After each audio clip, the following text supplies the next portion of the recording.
여러분, 건보료 폭탄 이거 장난 아닙니다. 공시지가가 오르다 보니까요, 은퇴한 70대 80대 부모가 쉽게 말하면 피부양자가 탈락이 되는 거예요. 사실 70대 80대 부모가 돈을 벌 수 있는 능력이 있느냐? 없거든요. 그런데 공시지가는 누가 올렸어요? 정부가 올렸어요. 부동산 가격은 누가 올렸습니까? 정부가 올렸습니다.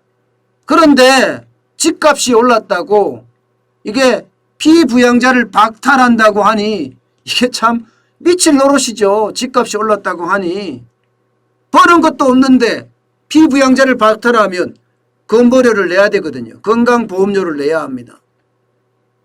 실제로 말입니다. 집값이 9억을 초과하면 건보료에서 이제는 떨어져요. 여기에다가 집값이 5억 4천에서 9억 사이인 상태에서 1,000만 원 이상 소득이 있으면 이것도 건보료에 떨어집니다. 형제 자매는 1억 8천 초과하면 건보료에서 떨어지고요. 그러면 자식한테 못 간다는 거예요. 자식한테 못 간다는 거예요. 자식한테 가서 건강보험 카드에 내가 들어가 있어야 되는데 집값이 올라서 떨어져서 나는 내가 건강보험료를 내야 된다는 거예요. 그러니까 이게 웬 부모가 죄냐, 칠순 부모가. 청와대 게시판에 올라가 보면요. 청원 게시판에 올라가 보면 이런 글들이 제법 올라와 있습니다. 제법. 오죽했으면 말입니다. 2017년까지는 집이 8억 5,600만 원이라서 나한테 우리 부모가 피부양자로 들어와 있었는데 이게 지난해부터는 15억 200만 원까지 올랐다는 15억 200만 원. 집값도 많이 더 올랐죠. 그죠? 15억 200만 원까지 오르니까 어떻게 돼요? 건강보험은 탈락한 거예요. 버는 것도 없는데 자식이 여러분 건강보험료를 내줘야 할 판입니다. 자식이. 아니 우리 부모가 부동산 투기를 했습니까?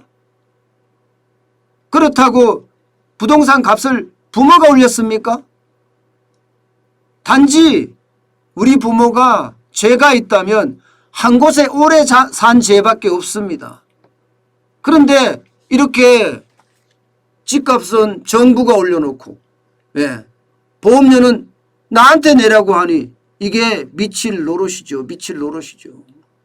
건보료가 적은 게 아니에요. 여러분. 적은 게 아니에요. 지금 적어도 보세요. 22만 원이 22만 원. 70대 부모한테 22만 원의 어떤 건보료가 나온다고 하면 이거 낼 수 있을까요? 못 내요. 집값은요. 보세요. 2017년부터 이게 한 사례를 만들어 놓은 건데요. 집값은 2017년부터 2020년까지 보면 5억 1,360만 원 집이 9억 120만 원 돼서 과세 기준으로. 그러면 이거는 이제 탈락이잖아. 탈락. 9억이 넘었으니까. 그러면 22만 원 내야 돼. 그전까지는 건보료가 0원이었는데. 이게 보세요 여러분. 공시지가가 자기들이 올렸잖아. 자기들이 2017년에서 2018년까지 17.8% 올리고 2018년에서 2019년까지 24.6% 올리고 2019년에서 2020년까지 19.6% 올렸어. 미쳤어요. 미쳤어. 아니 이런데도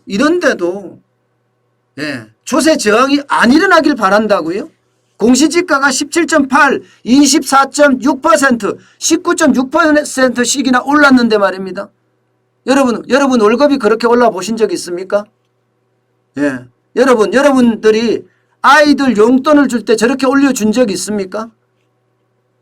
여러분이 생활비를 지불할 때 저렇게 올려준 적이 있습니까? 없습니다. 못 올립니다. 무서워서 못 올립니다. 버는 것도 안 되지만 우리 회사에서 월급을 저렇게 올려준 적 단 한 번도 없어요.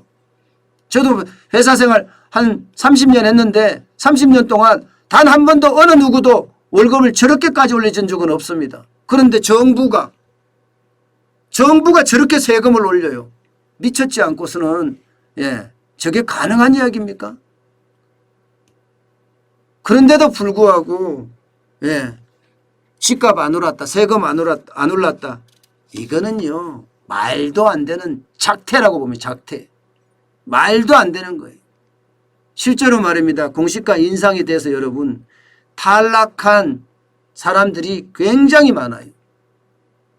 2020년에만 2만 명에 가깝습니다. 19,045명이에요. 근데 이 탈락한 사람들을 보면 하나같이 어려워요. 하나같이.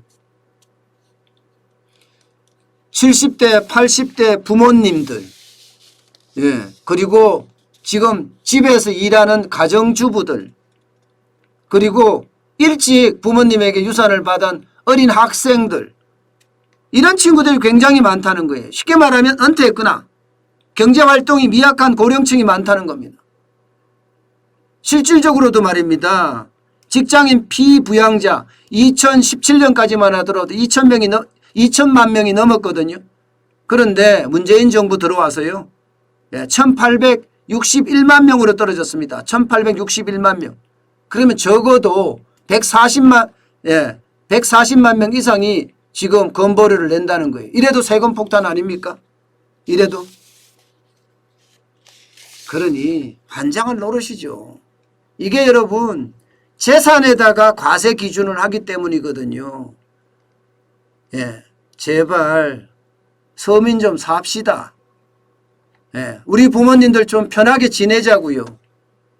외국같이 좀 만들자고요. 월소득 기준으로 바꾸자고요. 월소득 기준으로. 직업이 있는 사람 기준으로 대만처럼 바꾸자고요. 연수입이 있는 사람 1328만 원이라고 일본은 이야기 연수입이 있는 사람으로 바꾸자고요. 소득도 없는데 건보료 계속 내라고 하면 이거 되겠냐고요. 도대체. 우리 칠순 부모가 웬 죄냐는 겁니다. 웬 죄냐. 제발이지. 제발이지. 국민을 위해서 정책을 썼으면 좋겠습니다.